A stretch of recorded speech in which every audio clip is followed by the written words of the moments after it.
Hello guys, welcome back to another video. इस video में हम लोग एक कंपनी की फ्यूचर प्रूफ कंपनी के बारे में बात करने वाला है।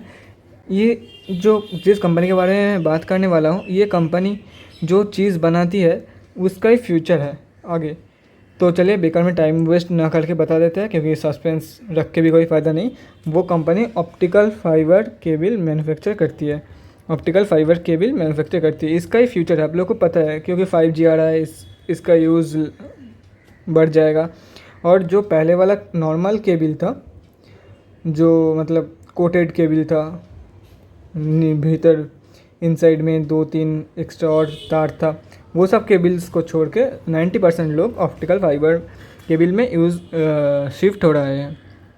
तो अगर एक चीज़ आप लोग देखते हो, जिन लोगों के पास वाईफाई है उन लोगों को पता होगा कि बहुत सारे ऑपरेटर्स ऑप्टिकल फाइबर में शिफ्ट हो रहा है फॉर बेटर स्पीड। और अंडर सीज भी ये जो अपना जो डेटा ट्रांसफ़र होता है अंडर सीज, वो भी लगभग 90% ऑप्टिकल फाइबर से ही होता है। बहुत कम ऐसे रीजन है जहाँ पे नॉर्मल केबल से होता है। तो optical fibre is the future, ये तो हम लोग मान के चल ही सकते हैं। तो चलिए देख लेते हैं कौन सी है वो कंपनी के चार्ट पैटर्न से उसका अगर लॉन्ग टर्म में। हाँ, एक चीज़ और, इस कंपनी का आइडिया फ्यूचर प्रूफ है। इसका ये मतलब नहीं है कि कंपनी को आप लोग लॉन्ग टर्म के लिए होल्ड करके चल सकते हो। अगर कंपनी अच्छा नहीं हुआ, मैनेजमेंट अच्छा नहीं हुआ, तो आप लोग क्या होल्ड करोगे कंपनी को। सेक्टर अच्छा है, ये कंपनी जिस सेक्टर में काम करती है वो सेक्टर अच्छा है, वो आइडिया अच्छा है, लेकिन कंपनी अच्छा है ये मैंने नहीं बोला। क्योंकि मेरा पिछले वाला वीडियो में ही एक सब्सक्राइबर मेरा या तो फिर कोई रैंडम बंदा एक कमेंट किया था कि इस कंपनी का तो फ्यूचर अच्छा ही है, ये आने वाला है, वो आने वाला है। हाँ, वो जो सेक्टर है उसका फ्यूचर अच्छा है। इमोशनली मत खेलो स्टॉक मार्केट में। वो कंपनी जो सेक्टर में ट्रेड करता है और वो कंपनी जो चीज़ मैन्युफैक्चर करता है उसका फ्यूचर अच्छा है। इसका मतलब ये नहीं कि कंपनी का फ्यूचर अच्छा है, क्योंकि कंपनी का फ्यूचर टोटली उसका मैनेजमेंट के ऊपर डिपेंड करता है। अगर कोई कितना भी अच्छा प्रोडक्ट लाइन चूज़ कर लेता है, लेकिन अगर कंपनी का मैनेजमेंट अच्छा नहीं होता है तो कंपनी ज़रूर डाउन होगी, एकदम 100% श्योर है। और कंपनी लगातार लॉस मेकिंग है। प्रोडक्ट में दम है तो क्या हुआ, प्रोडक्ट में दम नहीं है मतलब कंपनी लगातार लॉस मेकिंग है। हाँ, उस सेक्टर में काम करती है वो ठीक है, लेकिन कंपनी हमेशा लॉस ही देती है नॉर्मल टाइम से मुताबिक। मतलब जब पिछले 5 साल से लॉस दे रही है कंपनी, तो क्या फ्यूचर में इन्वेस्ट करना चाहिए? नहीं करना चाहिए। इमोशनली मत खेलो। बहुत सारे स्टॉक मार्केट में अगर आप लोग इन्वेस्ट करने जाओ, सब में 100 रुपया भी इन्वेस्ट करने जाओ ना, तो आपका पैसा कम पड़ जाएगा। इतना सारा स्टॉक्स है स्टॉक मार्केट में। तो मत वैसा करो, इमोशनली मत खेलो। अगर आप लोगों को फंडामेंटल्स और टेक्निकल्स देख के आप लोगों को समझ में आता है कि ये कंपनी ऊपर जा सकता है, तो ही उसमें इन्वेस्ट करो। इमोशनली कि ये कंपनी ऊपर जाएगा, इसका ये अच्छा है, वो अच्छा है, वैसे नहीं। Only fundamentals and technicals. और अगर आप लोगों को फॉलो करना चाहते हो तो न्यूज़, ये नहीं कि हाँ ये रिलीज़ होने के बाद इसका कॉन्ट्रैक्ट इसे ही मिलेगा। ये गेम है पूरा, ये जो बिज़नेस है ये पूरा गेम की तरह है। कब किसे कौन सा कॉन्ट्रैक्ट मिल जाएगा इस किसी को कुछ भी पता नहीं, और कब कौन सी कंपनी के पार्टनर्स के बीच झमेला होकर वो कंपनी बंद हो जाएगा ये किसी को भी पता नहीं है। तो इमोशनली मत खेलो। हाँ, अगर कॉन्ट्रैक्ट मिल जाता है तो आप लोग बाई करके चल सकते हो, लेकिन जब तक नहीं मिला इस आशा में बाई मत करके बैठना कि मुझे कम प्राइस में मिला, जब कॉन्ट्रैक्ट मिल जाएगा। हाँ, 80% चांस है कॉन्ट्रैक्ट मिलने का। मुझे अगर कॉन्ट्रैक्ट मिल जाता है तो कंपनी का भाव आसमान छू लेगी। मैं पहले से लो में बाई करके बैठता हूँ। अगर कॉन्ट्रैक्ट मिलता है तो ही बाई करना, नहीं तो मैंने बार बार बोला है कि लॉस से अच्छा लेस प्रॉफिट है। ये O&E का जो डिफरेंस है ना, वो आप लोग समझ नहीं सकते। अगर आप लोग तो मतलब 5 ट्रेड में से अगर 2 ट्रेड भी आप लॉस में होता है ना, और 3 ट्रेड में लॉस और 2 ट्रेड में अगर प्रॉफिट होता है, तो ये बात समझ में आएगी आप लोगों को। अगर एक स्टॉक में बुरी तरीके से जब फंसोगे तब ये बात आप लोगों को समझ में आएगी। वैसा मत करना, बिल्कुल भी मत करना। हाँ, जब कॉन्ट्रैक्ट मिलेगा तब देखा जाएगा, क्योंकि बहुत सारे कंपनी है स्टॉक मार्केट में, ऐसा कुछ नहीं। अगर हाँ आप लोगों को लगता है कि हो सकता है तो अलग बात है, लेकिन वो मत करना। हाँ, इसे कॉन्ट्रैक्ट मिल सकती है तो मैं इसमें इन्वेस्ट करके चल सकता हूँ। बिल्कुल भी नहीं करना है। आप लोगों के पास कैपिटल उतना ज़्यादा नहीं है, आप लोग नॉर्मल रिटेलर्स हो, मैक्सिमम किसी के पास, अगर मैक्सिमम टू मैक्सिमम आप लोगों के पास 5 लाख का है, उतना भी नहीं है, मैक्सिमम 1 लाख। नॉर्मल जो 90% लोग हैं उसके पास 1 लाख तक का ही बजट है, किसी के पास 10,000, 20,000, 30,000 मैक्सिमम। और इन 90% में से 99.9% लोग के पास 50,000 से लेस का जो बजट है वो है। इसीलिए मैं बोलता हूँ मत करो लॉस। आप लोगों के पास जब जितना अगर ज़्यादा अमाउंट आ जाएगा तब आप लोग ऐसे रिस्क ले सकते हो, लेकिन अब जितना मेहनत की कमाई है उसे मत डुबाओ ये सब करके। हाँ, फंडामेंटल स्ट्रॉन्ग स्टेबल कंपनी में लगा दो। Less profit is better than always loss, always better than loss. Profit कम हुआ तो चलेगा, लेकिन लॉस नहीं होना चाहिए, क्योंकि आप लोगों का मेहनत का पैसा है। हाँ, हो सकता है जो कॉन्ट्रैक्ट उस कंपनी को मिलने वाला था उस कॉन्ट्रैक्ट उसे मिल जाए, आपका पैसा डबल ट्रिपल हो जाए, लेकिन 10 में से सिर्फ एक ही बार वो होगा। इसलिए मैं बोलता हूँ less profit is better than loss. सोच समझ के इस बात को समझना।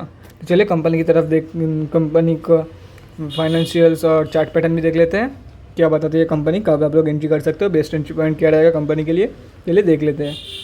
तो गाइस कंपनी का नेम है HFCL लिमिटेड। 1D का NSE का चार्ट खोला हुआ है। ऑलमोस्ट ये कंपनी 9% अप था लास्ट फ्राइडे की ट्रेडिंग सेशन में, जैसे कि आप लोग देख सकते हो। ये एक बियरिश फ्लैग पैटर्न फॉर्म कर रही है कंपनी। अब पर्सनली मुझे लगता है इससे डायरेक्ट नीचे आएगा, 51 तक के लेवल ये कंपनी दिखा सकती है। अगर 51 के लेवल में मिल जाता है तो आप लोग 72 के लेवल्स के लिए एक अच्छा खासा स्विंग ट्रेडिंग कर सकते हो।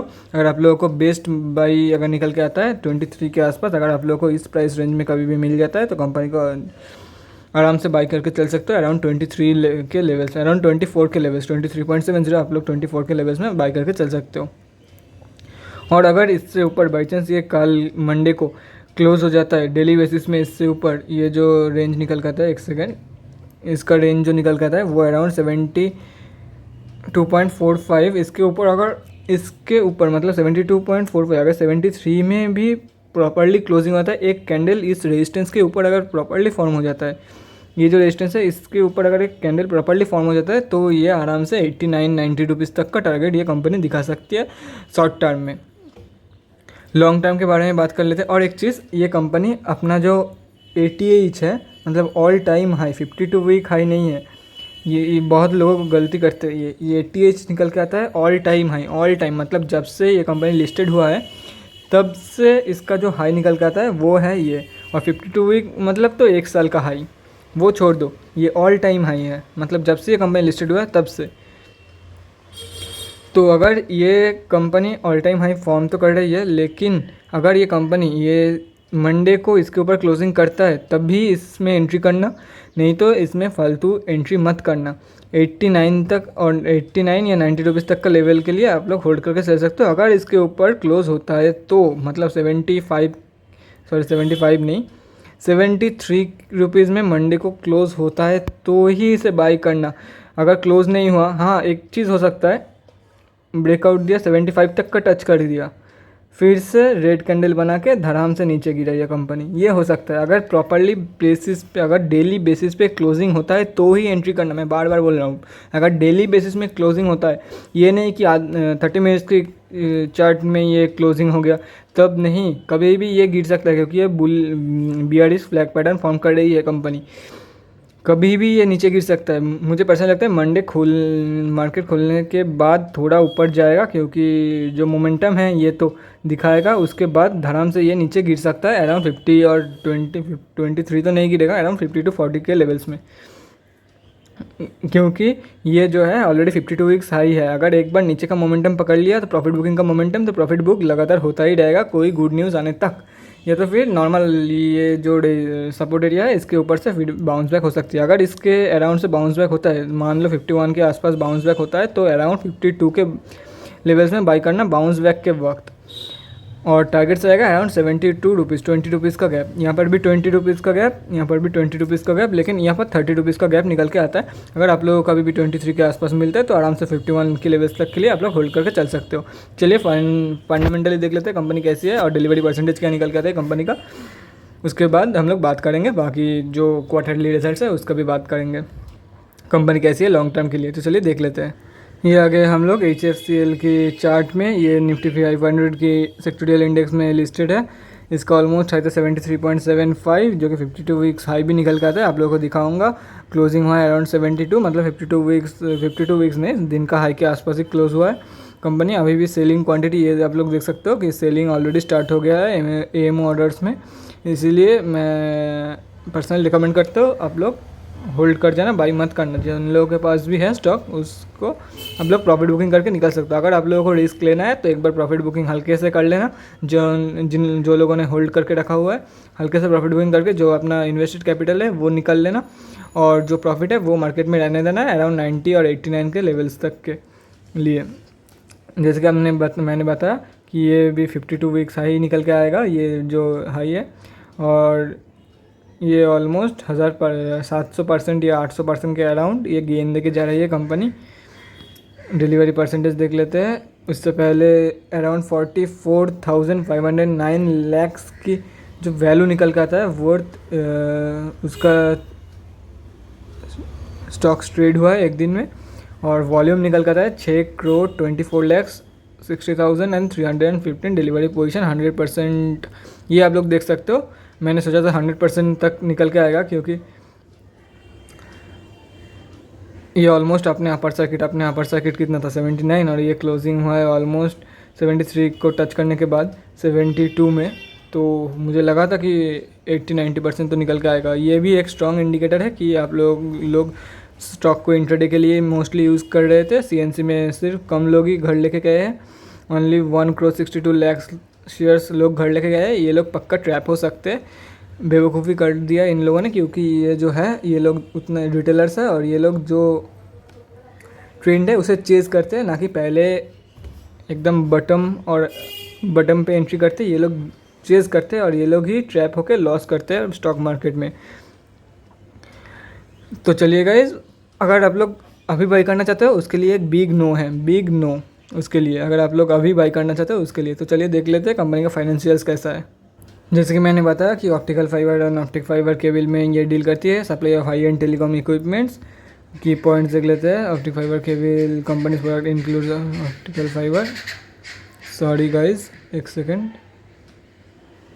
हाँ, मार्केट कैप निकल के आता है ऑलमोस्ट 9,325 करोड़ के आसपास। ROC 18.3%, ROE 12.8%, book value 14.6, book value से काफ़ी महंगा मिल रहा है, और 52 वीक्स हाई के आसपास ट्रेड कर रहा है compare to the 52 weeks low. चलिए प्रोज एंड कॉन्स देख लेते हैं कंपनी का।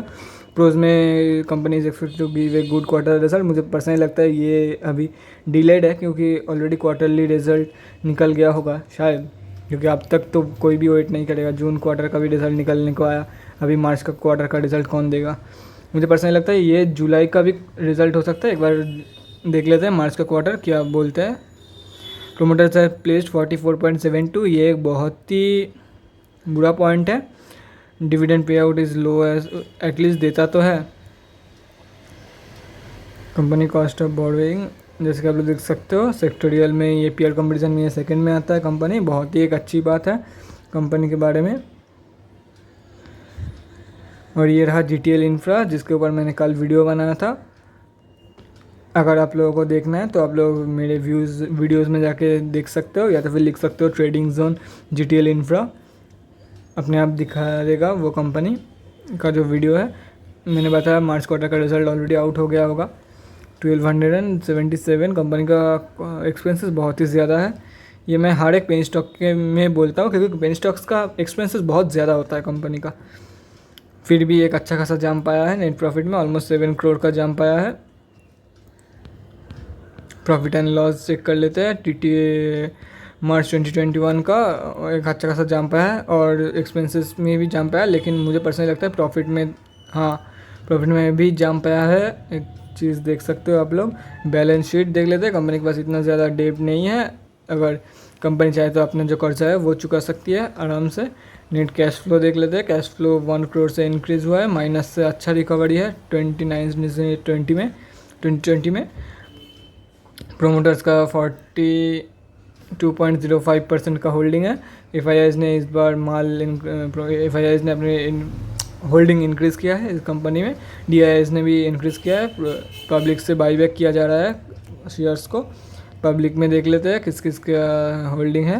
ये सिर्फ 2 ही है, अराउंड 50% के आसपास, 50 या 48% या 49% के आसपास निकल के आता है नॉर्मल रिटेलर्स का holding. Reliance industrial investment and holdings limited, इसका भी 3.78% का स्टेक है। अगर आप लोग प्रोमोटर्स की होल्डिंग के बारे में बात करना चाहेंगे तो प्रोमोटर्स भी लगातार अपना जो होल्डिंग है वो इंक्रीज़ करने में लगा हुआ है। यहाँ पर पहले डिक्रीज़ हुआ था लेकिन फिर से लगातार इंक्रीज़ हो रहा है। तो अगर लॉन्ग टर्म के लिए आप लोग होल्ड करके चल सकते हो। लॉन्ग टर्म के लिए अगर आप लोग होल्ड करना चाहते हो तो ये कंपनी फंडामेंटली 5 आउट ऑफ 10 है। अगर आइडियाज़ के बारे में बात करना चाहे तो 9 आउट ऑफ 10 ये फ्यूचर प्रूफ आइडिया है ऑप्टिकल फाइबर केबल के। इसके मिला के जो अगर लॉन्ग टर्म के लिए कंपनी 6 आउट ऑफ 10 है। ये फंडामेंटल्स का है, ये इसका आइडिया का है, और ये ओवरऑल है company 6 out of 10 long term के लिए। लॉन्ग टर्म के लिए अगर शॉर्ट टर्म की बात करें तो स्विंग ट्रेडिंग में किसी भी जितना मतलब कोई भी कंपनी में आप लोग इन्वेस्ट करके पैसा निकाल सकते हो अगर आप लोग सही से एनालिसिस किए हो तो। ज़्यादा से ज़्यादा प्लेज कंपनी मतलब प्रोमोटर्स का होल्डिंग सभी प्लेज है। जो पब्लिक का पैसा वो 90% लगा हुआ है। कंपनी लगातार लॉस मेकिंग है।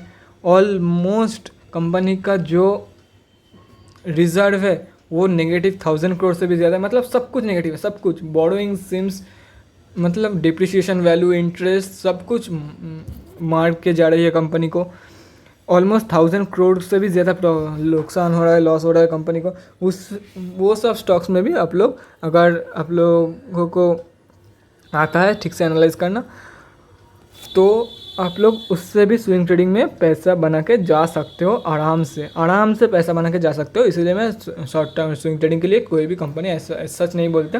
ये जो फंडामेंटल्स मैं जज करता हूँ, जज नहीं, जो एनालिसिस करता हूँ वो सब लॉन्ग टर्म के लिए है, लॉन्ग टर्म के लिए, क्योंकि लॉन्ग टर्म में ही फंडामेंटल्स मैटर करती है। शॉर्ट टर्म में कुछ भी मैटर नहीं करती इतना ज़्यादा। तो चलिए गाइस, आज के वीडियो के लिए इतने ही। अगले वीडियो में मिलते हैं। Thanks for watching guys. Stay home, stay safe guys and keep supporting. Bye guys. और आप लोगों को अगर कुछ भी जानना है स्टॉक मार्केट के बारे में तो कमेंट सेक्शन में ज़रूर बताना, मैं उस स्टॉक के ऊपर वीडियो ज़रूर बना दूंगा। चलिए गाइस, बाय।